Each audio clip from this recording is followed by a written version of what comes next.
വെള്ളരിക്ക തീയലാണ് ഞാൻ ഇന്ന് ഉണ്ടാക്കുന്നത്. വെള്ളരിക്കയുടെ തോലും ഉള്ളിലത്തെ ഭാഗങ്ങളൊക്കെ മാറ്റിയെടുക്കാം.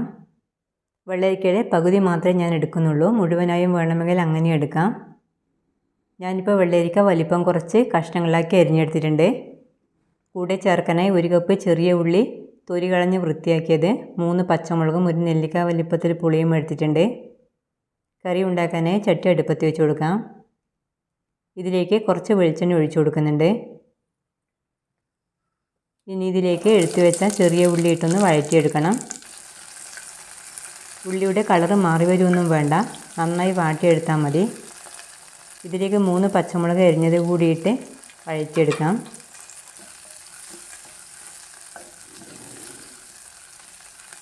ഉള്ളി നന്നായി വാടി വന്നിട്ടുണ്ട്. ഇതിലേക്ക് ഇനി വെള്ളരിക്ക കഷ്ണങ്ങൾ ചേർത്ത് കൊടുക്കാം. കഷ്ണങ്ങൾ വേവാനുള്ള വെള്ളം കൂടി ഇതിലേക്ക് ഒഴിച്ചു കൊടുക്കണം. കുറച്ച് ഉപ്പ് കൂടി ഇതിലേക്ക് ഇട്ട് കൊടുത്ത് ഒന്ന് ഇളക്കിയ ശേഷം അടച്ച് വെച്ച് വേവിക്കാം.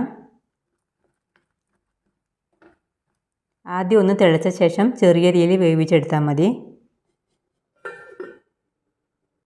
കഷ്ണങ്ങൾ വെന്ത് വരുമ്പോഴത്തേക്ക് അരപ്പിനുള്ളത് റെഡിയാക്കി വെക്കാം. 1 മുറി തേങ്ങ ചിരവി എടുത്തിട്ടുണ്ട്. ഇതിലേക്ക് 2 ചുവന്നുള്ളി കനം കുറച്ച് അരിഞ്ഞത് ഇട്ട് കൊടുക്കാം. 1 നെല്ലിക്ക വലിപ്പത്തിൽ വാളൻ പുളി ചെറിയ കഷ്ണങ്ങളാക്കിയത് കൂടി ഇട്ട് കൊടുക്കുന്നുണ്ട്.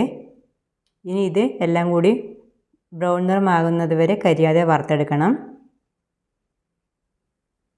തേങ്ങ കളറ് മാറി വന്ന ശേഷം തീ ഓഫാക്കി 2 ടീസ്പൂൺ മുളക് പൊടി, 1 ടീസ്പൂൺ മല്ലിപ്പൊടിയും കുറച്ച് കറിവേപ്പിലയും കൂടെ തേങ്ങയിലേക്ക് ചേർത്ത് ഇളക്കി ചൂടാക്കി എടുക്കണം.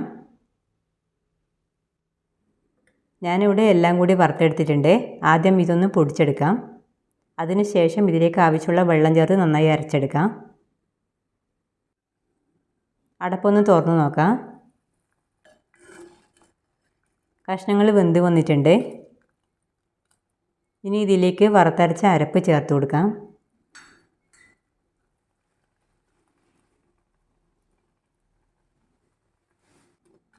കുറച്ച് തേങ്ങ അരച്ച വെള്ളം കൂടി ഇതിലേക്ക് ചേർത്ത് പാകത്തിനുള്ള അയവിലാക്കി എടുക്കണം. വേണമെങ്കിൽ കുറച്ച് ഉപ്പൊക്കെ ചേർത്ത് കൊടുക്കാം. ഇപ്പോൾ കറി തിളച്ച് വന്നിട്ടുണ്ട്. കറി തിളച്ച ശേഷം ഇത് വാങ്ങി വെച്ച് ഇതിലേക്ക് വറവ് ചേർത്ത് കൊടുക്കാം. ചീനച്ചട്ടിയിലേക്ക് കുറച്ച് വെളിച്ചെണ്ണ ഒഴിച്ചു കൊടുക്കുന്നുണ്ട്. ഇതിലേക്ക് 1 ടീസ്പൂൺ കടുകിട്ട് പൊട്ടിക്കാം. 2 വറ്റൽമുളകും കുറച്ച് കറിവേപ്പിലയും കൂടി ഇട്ട് കറിയിലേക്ക് ചേർത്ത് കൊടുക്കാം. 2-3 ദിവസം വരെ ഈ കറി കേടാവാതിരിക്കും.